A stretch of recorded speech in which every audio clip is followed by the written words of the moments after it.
Қайырлы күн, құрметті достар. Бұл бейне жазбаны құлақтарыңызға құлақ қатты тағып, жұмыс істеп жатып көруге кеңес беремін. Бұл аудиопост айдары. Бүгін бірінші историяны өзімнің басынан өткен, кешірген оқиғамнан бастаймын. 2018 жыл. Ол кезде Асыл арна телеарнасында жұмыс істеп жүрдім. Маған Ернат деген режиссерім хабарласып, ертең Державинск деген ауылға барасыңдар, сол жерде ауыл шаруашылығы туралы сюжет түсіресіңдер деп бұйрық берді, тапсырма. Мен айттым, жарайды. Ертең сағат 6-да бір машина келеді, сол кісі алып кетеді. Сол жерде барлығын көрсетеді. Білесің ғой өз жұмысын дейді. Жақсы. Звондадым, Тілек деген жігіт екен. Сөйтіп хабарластым, ертең таңғы сағат 6-да кел Қазмедиа орталығына, сол жерден бірге шығамыз ауылға. Державинск деген енді Астанадан 300 шақырым жерде орналасқан. Ертең таңғы 6 болды, звондады маған. Сөйтіп екеуміз отырдық, кетіп қалдық. Енді бейтаныс адаммен енді өздеріңіз де білесіздер ғой, қалай сөз бастау керек деген. Машинаңыз жақсы екен деп бастадым. Әңгіме кетті, біраз машина туралы, көлік туралы. Енді Астанадан шықтық, 100 шақырымдай жер шықтық. Сөйттік та, әлгі жігіт дәл жол ортасында тұрады да былай деп айтады. Мен негізі 10 жыл отырып шыққам түрмеде. Сол кездегі мені түрмеде көрсеңіздер ғой. Ойлаңыздар, Астанадан шықтың, айдалада ешкім жоқ. 10 жыл отырып шыққан, түрмеден шыққан адам. Көзіммен бүйтіп қарадым, бұлай жан-жағымды. Жан-жағымда қарадым, бір кілт жатыр екен. Соны ойлап отырмын үшін. Қазір мына жігіт бір нәрсе істесе, пышақ бір нәрсе алып шықса, мен қасым осы кілтті пайдаланып қорғанам деп. Сөйтіп ойлап отырмын ішімнен. Сосын тұрды да айтты, ол жерде уақыт өтпейді деді. Қалай деп сұрадым.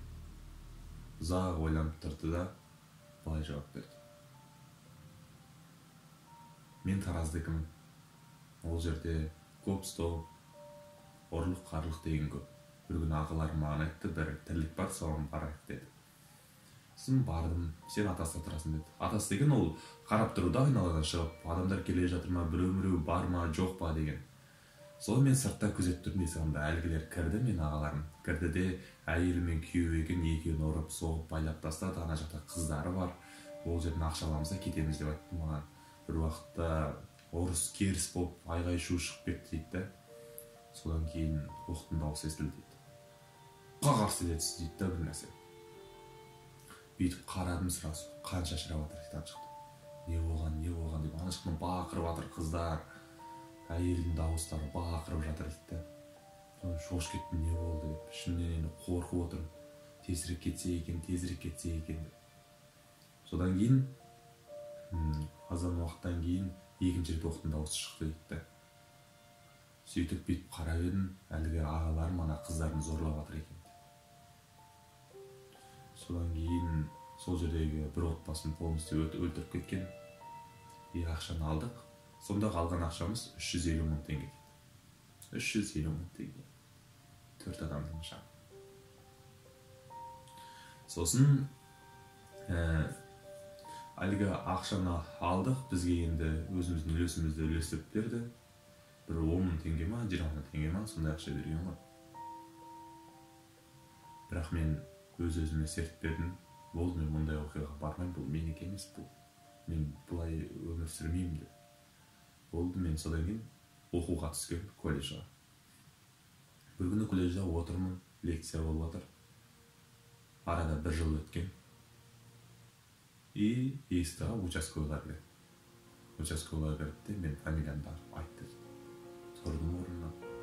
Сол жерде наручник қолына салды. Группаластарының көзінше мен алып кетті. Мен білдім дейді. Сол қылмысымның арты ашылған. Өйткені мен одан кейін мүлдем ондай жерге бармағам, ондай нәрсеге жоламағам дейді. Бардым, мойындадым. 10 жыл түрмеге отыруды кестім. Әлгі жердегі уақытты айта алмаймын дейді. Сағатты қарайсың, 10-нан 5 кеткен, тыпыршып, ананы істейсің, мұнаны істейсің, жүресің, тұрасың, жатасың. әлгіні істейсің, көп уақыт өтіп кеткен сияқты дейді да. Бір уақытта сағатқа қарайсың, сағат 10-нан 10 минут кетіп тұр дейді. 5 минут өткен. Бағанада бір күн, бір жылдай өткен уақыт сонда 5-ақ минут қана тұрады. Ол жерде шынымды айтсам, бір күн тыныш ұйықтамадым дейді. Көзімді ұйықтап жатам, бір уақытта көзім жұмулы жатқан мен ашық ояумын дейді. Өйткені мен қорқам, қазір біреу мені өлтіріп кете ма, біреу мені зорлап кете ма, біреу мені пышақ соғып ала ма. Сондай қорқыныш көп болды, сондықтан ояу жататынмын. Бір түн, сенесің ба дейді. 10 жылдың ішінде бір түн нормальный ұйықтамадым дейді. Кімді кінәлайды? Әрине өзін кінәлайды. Бұл өмірде бүкіл адам сенен бас тартса, бір адам бар саған сенен бас тартпайтын, саған сенен үміт артатын, сенен кінәсіздігіне күмәнмен қарамайтын, ол анам. Анам келеді, жылайды. Мен анамды көремде, өзімді аяймын. Анамды аяймын.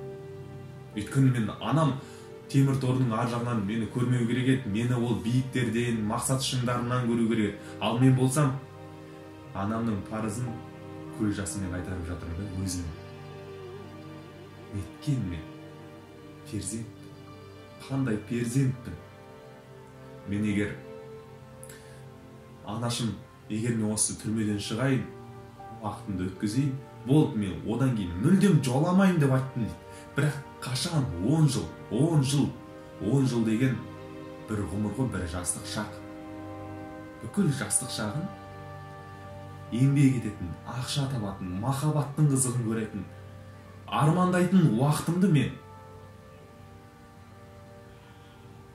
түкке тұрғысыз түрмеге ауыстырдым. Әрине өзім кінәлімін. Арада уақыт өтіп жатты, күндер өтіп жатты. Бір күні анамнан суық хабар келді. Ол байғұс баласының бүгінгі кейпін көтере алмаған екен. Сөйтіп дүниеден өткен аурумен. Мен кінәлімін. Не? Әрине ол кінә.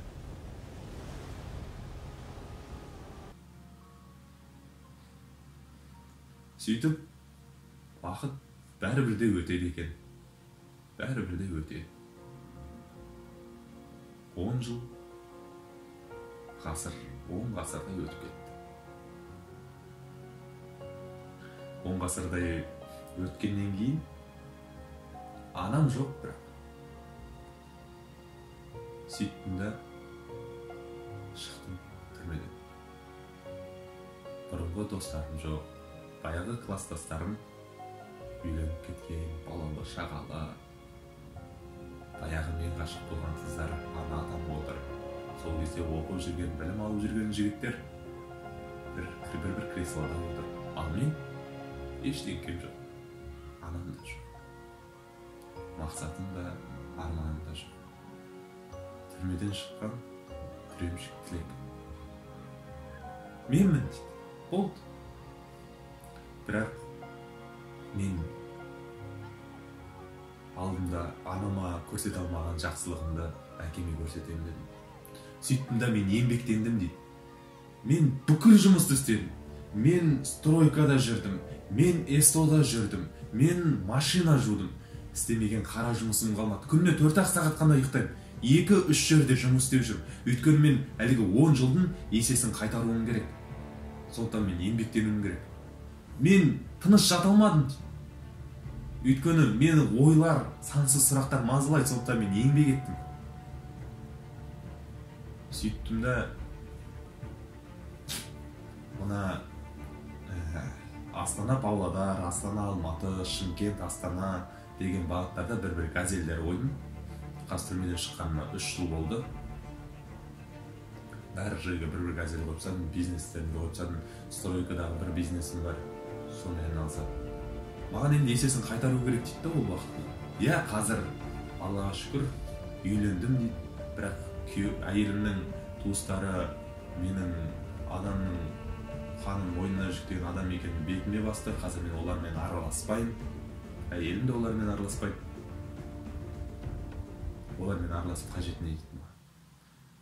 Бәрі бар дейді қазір. Ақшам бар, Аллаға шүкір. Бір балам бар, әйелім бар, бірақ анам жоқ. Анам байғұс көре алмады. Ол қазір енді әкеме көрсетіп жатырмын бүкіл жақсылығымды. Сосын маған қарады да былай деп айтты: бауырым, бір түкке тұрғысыз бір істің артында мол жауапкершілік бар екенін ұмытпа. Абай бол, әрбір қадамыңа, әрбір сөзіңе абай бол. Кейін өкініп қалма. Мен өзімнің басымнан кешкенімді дүниедегі қас жауыма да тілемеймін. Иә, бәр нәрсені қайтаруға болады, бірақ уақытты, жастықты қайтара алмайсың. Дүниеден өткен адамды да қайтара алмайсың. Сондықтан барыңды бағала және біреудің алашығын деп сөзін аяқтады. Егер сіздерге осындай оқиғалар, әңгімелер ұнаса, қызық болса, қолдауларыңызды көрсетіңіздер, тіркеліңіздер. Біз мәнді, сәтті, әрлі әңгімелер айтамыз. Сондықтан достар, барымызды бағалайық.